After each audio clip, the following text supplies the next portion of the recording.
O que está por trás desta situação de Dom João, antes de qualquer questão de saúde, é uma guerra de poder. Nada diferente do que sempre foi a história da Igreja Católica.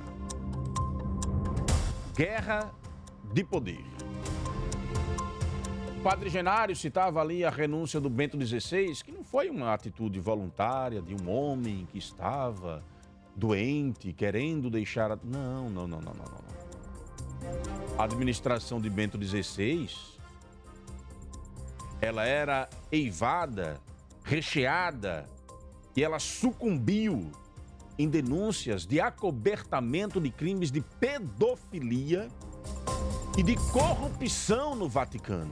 Tanto é assim que existem diversas histórias de uma rejeição ao Papa Francisco dentro de setores da igreja pelas reformulações que ele fez, pelas investigações que ele autorizou, pelas medidas drásticas que ele autorizou e por suas declarações duras contra aqueles que tiveram medo ao longo da história de encarar a verdade e acobertar crimes dentro da cúpula da igreja. E é justamente setores estes da igreja, contrários, inclusive, à própria visão de Francisco do que deve ser a Igreja Católica, que duelaram numa guerra de poder com Dom João Costa. No princípio, eram divergências administrativas, de erros, que é verdade, que Dom João cometeu ao longo dos anos na sua gestão. Verdade. Assis, como é que você diz que é verdade? Apesar de já ter alguns anos e ter me afastado da vida cotidiana dos movimentos católicos, eu passei anos da minha vida frequentando-os. Portanto, conheço os bastidores. Tenho muitos amigos dentro dos movimentos da Igreja Católica. E por esses últimos anos acompanhei através deles os desdobramentos da guerra de poder dentro da igreja. Aliás, guerra de poder que ganhou a imprensa. Durante muitos, ou pelo menos durante os últimos anos, situações internas da igreja que só poderiam ter sido expostas por membros do clero foram colocadas na imprensa.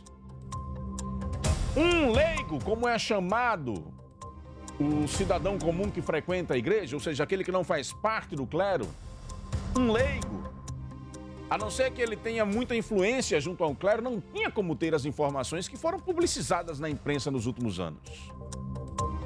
E elas foram publicizadas para desgastar, para desidratar o poder de Dom João Costa enquanto arcebispo de Aracaju. Mas, no meio desta guerra de poder, veio um problema de saúde.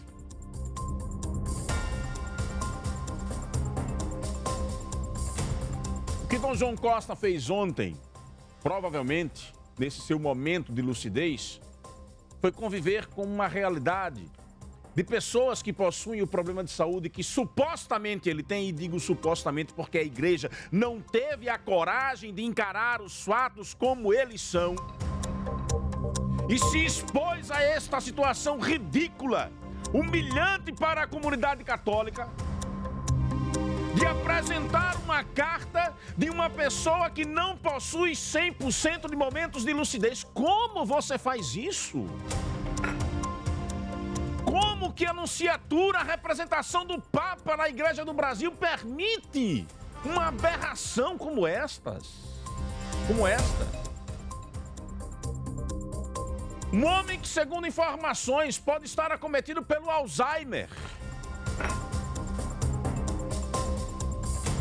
E o Alzheimer, você possui momentos de lucidez e de falta de lucidez. Momentos de lucidez e momentos de demência. E o paciente tem dificuldade de admitir. E a família tem dificuldade de dizer para o paciente. E eu fico imaginando agora as famílias que possuem pessoas com Alzheimer dentro delas. O quanto não devem estar sofrendo e se colocando no lugar. O quanto não devem estar tendo compaixão neste momento. Compaixão, aliás, que faltou àqueles que deveriam tê-la como exemplo. E se havia divergência interna, que fossem pela política interna, pelos erros administrativos, sem precisar expor a um homem que parte do clero sabia, que estava aos poucos perdendo a consciência.